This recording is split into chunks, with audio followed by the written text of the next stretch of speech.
Greetings. Flipping a coin of sorts, whether to record this, frankly. But I've been an observer of the human problematique for the last 20 years since I left Wall Street. And I tend to focus on what I think is the biggest risk while keeping a view to the long term. I think the biggest risk in the next couple months, in the next year, is World War III, is nuclear war between NATO and Russia. And even if it doesn't go nuclear, it probably would go there in a conventional kinetic war.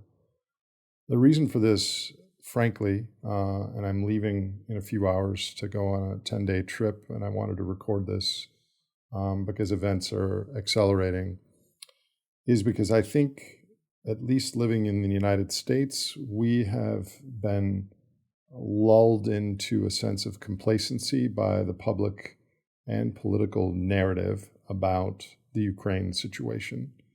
I wanted to give some context with the core message, which I may repeat 2 or 5 times in the next 10 or 15 minutes, is that at this point of the war, a year and 3 months into it, there's lots of background of 1992 and 2014 Maidan Revolution and Crimea and the all the various Minsk agreements and what happened before.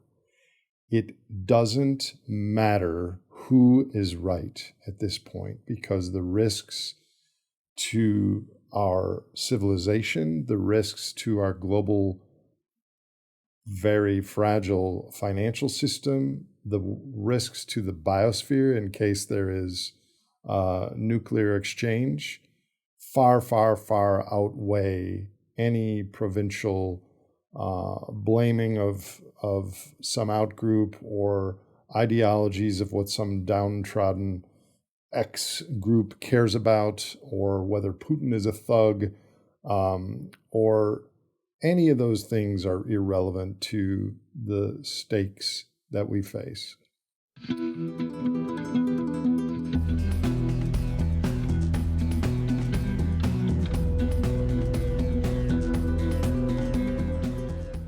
So first of all, the narrative. I'm not naturally a counterculture person.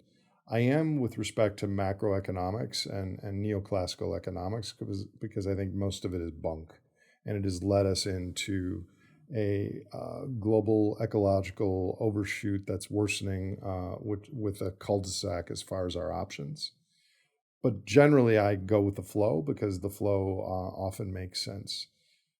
I hate to speak out in this way, but if I have a brand on this channel, The Great Simplification, it's trying to get at the truth of the situation, mostly in the natural sciences, but also in systems. And I'm branching out into a little bit uncomfortable territory with geopolitics, but that's because I have a large network of people that are confirming that this is what's going on. So as far as the narrative, first of all, the United States totally messed up the narrative of public perception in the Vietnam War. Colin Powell knew that, and he changed the policy. There's a book that I'll put in the show notes. I can't remember the name of it, where he specifically changed the propaganda and PR for the Iraq War to make sure that the American public was on the side of the government. I think that happened again in 2002 with Iraq War II, and it's happening again. This situation rhymes with Iraq and with Vietnam. I also know that people that really know what's going on are either trained not to speak out, or they can't because it's their jobs, or they're afraid to, because to go against the strong narrative by the White House and our administration, Putin is Hitler, Russia needs to be defeated, is dangerous to someone's status their paychecks, their credibility. It's very, very difficult. And Jeffrey Sachs is one of the people that's talking about this reality. There are others, and thankfully there are some voices that are starting to be heard that are urging kind of an end state that is stable. The other example is in our media, we're led to believe that Russia is on the verge of collapse or their military is running.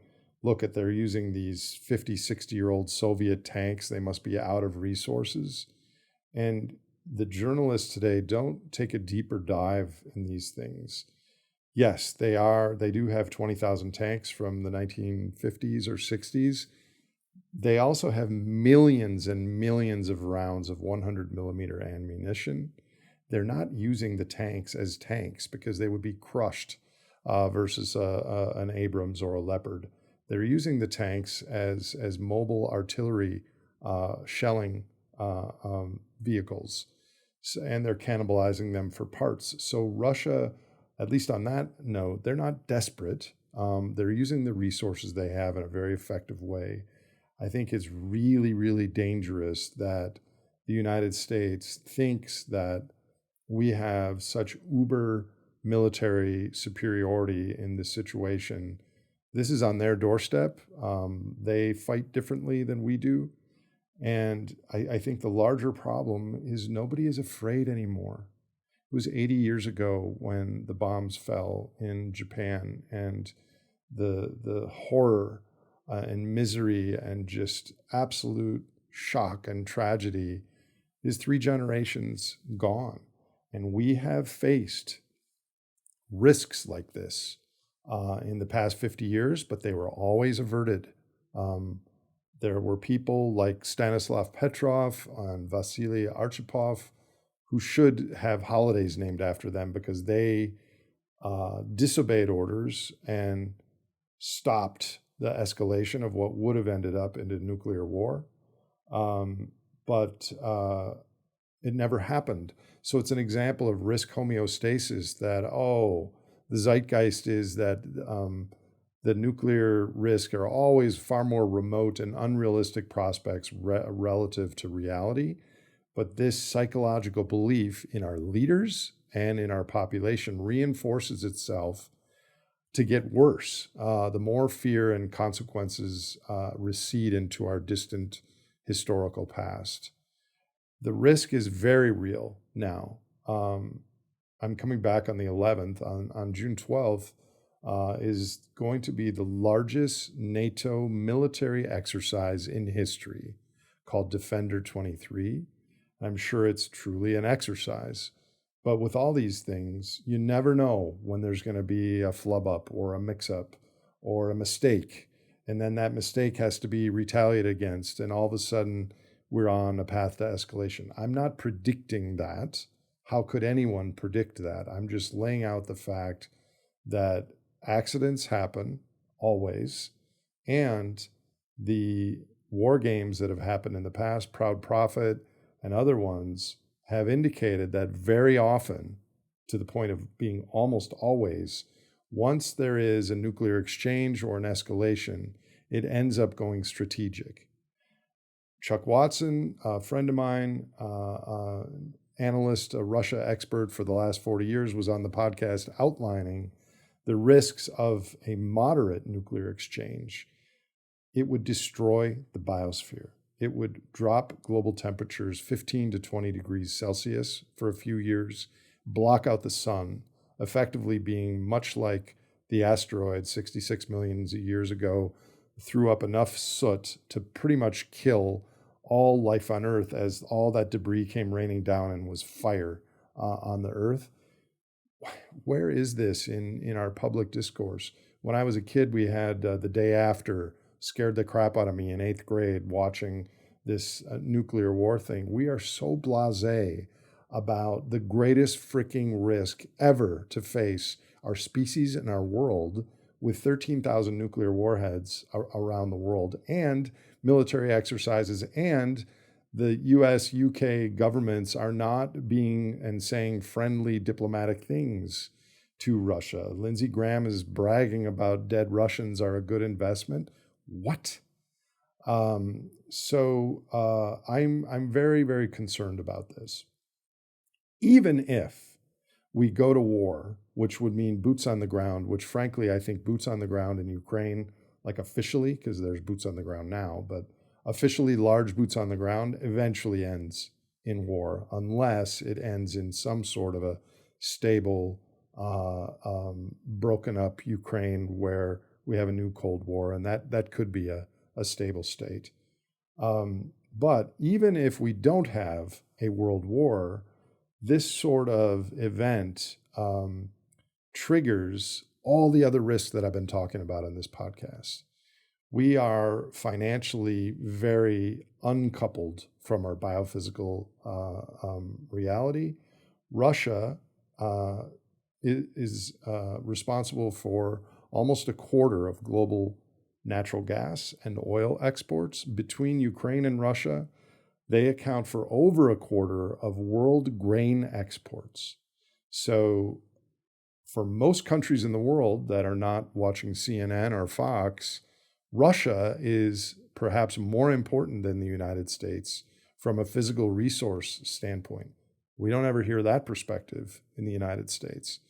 So I think this, there was an article a few weeks ago in The Atlantic saying protecting Ukraine is not enough. We need to take it to the Russians and cause Russia to collapse, paraphrasing.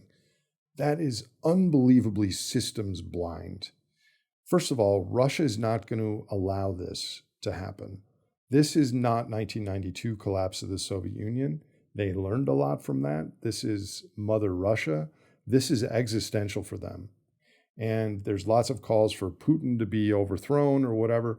Who replaces Putin, which would probably be Patrushev, would be worse, very anti-West and more aggressive.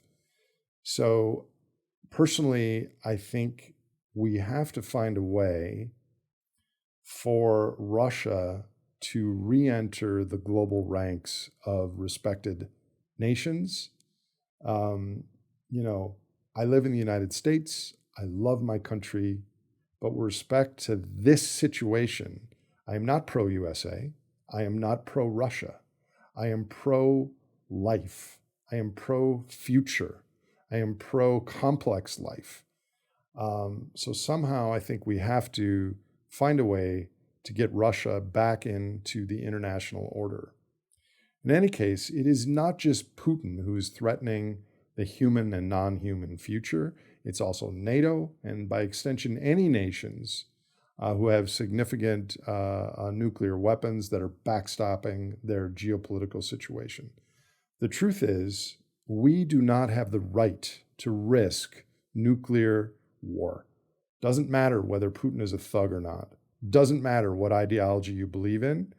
It's utterly irrelevant versus the scale of consequences which most humans, based on our media, based on my observation, are blind to.